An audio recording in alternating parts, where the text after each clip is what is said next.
Coba sekarang kita membayangkan saat ini adalah di tahun 1900.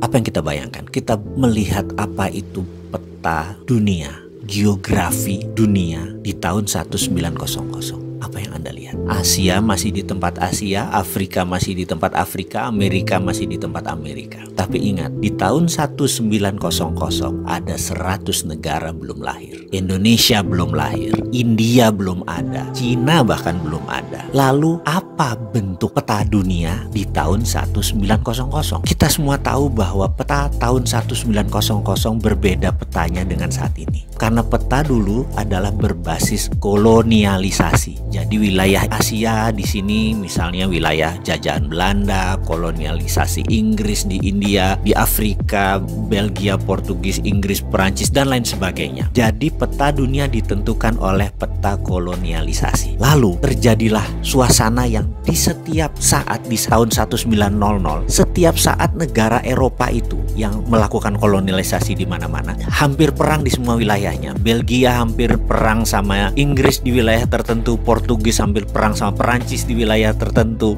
Belanda perang dengan Inggris di wilayah tertentu. Itu membuat tahun 1900 adalah suasana yang sangat tegang. Itu terjadi. Lalu Inggris waktu 1900 memutuskan kalau terjadi perang pada saat itu mereka bisa dikatakan yang paling berat karena wilayah mereka yang paling besar. Lalu mereka memutuskan ada baiknya mereka mencari ally atau teman negara lain yang berpihak kepada mereka, aliansi atau sekutu. Mereka terfikir dengan Amerika, sebuah negara independen, kaya dengan minyak, kaya dengan teknologi, dan tidak dijajah siapapun dan tidak menjajah siapapun. Inggris sangat tertarik untuk bergabung dengan Amerika. Lalu dikirimlah delegasi tahun 1904 ke Amerika. Kemudian delegasi itu pun dibawa oleh Inggris ke Eropa. Delegasi Amerika melihat Eropa. Dan disinilah kesalahan Inggris yang pertama. Karena ternyata otaknya orang Amerika mulai terbuka pada saat itu. Di mana pada saat itu teknologi Amerika bisa 30 tahun bahkan 50 tahun lebih maju, lebih advance daripada Eropa. Buktinya senjata perang dunia pertama itu masih banyak yang locok, masih banyak yang satuan. Sementara bedil atau senjata koboi itu sudah revolver, sudah muter sendiri. Perang saudara di Amerika dan perang zaman koboi itu membuat persenjataan Amerika lebih maju dari Eropa. Kemudian juga perminyakan. Amerika jauh lebih maju karena sudah ada kerosin atau minyak tanah, sudah mau terbit gasolin, bukan sekedar minyak mentah. Bahkan 1906,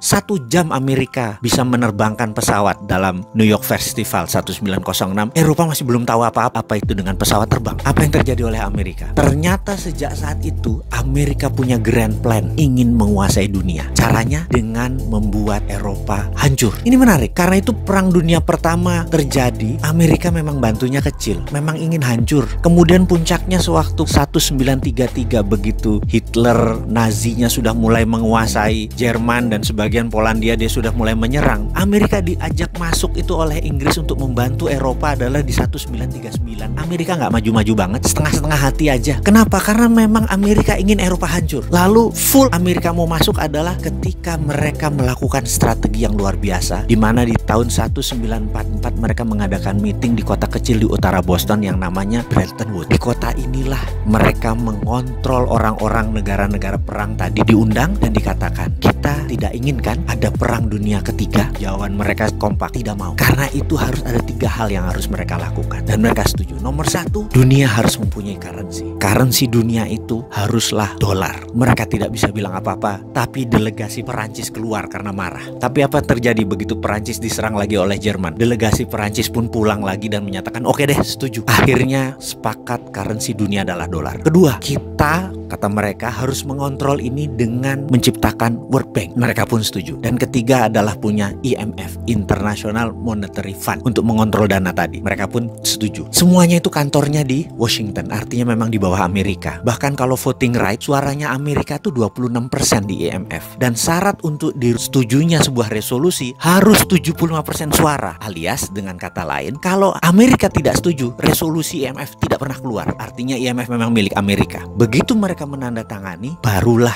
Amerika dengan hati penuh turun turun dengan operasi pertama adalah Operation Intelligence yang namanya Operation Paperclips. Amerika masuk ke Jerman dan mengambil 1.100 ilmuwan Jerman ditarik ke Amerika. Begitu Operation Paperclips selesai, barulah diserbu Jerman oleh Rusia. Selesai Perang Dunia Kedua. Dan sejak saat itu dunia dikontrol oleh negara pemenang perang. Dan hingga saat ini dunia dikontrol oleh negara pemenang perang. Jadi kita semua ikut aturan mereka. Tapi ada yang baru. 5 tahun terakhir sejak tahun 2013 ada penantang baru yang namanya Cina yang menantang hegemoni pemenang perang dunia kedua tersebut. Itu sudah terjadi. Sekarang Indonesia bagaimana mainnya? Indonesia itu mau ikut siapa sih ke depannya? Kalau saran saya tetap garis lurus.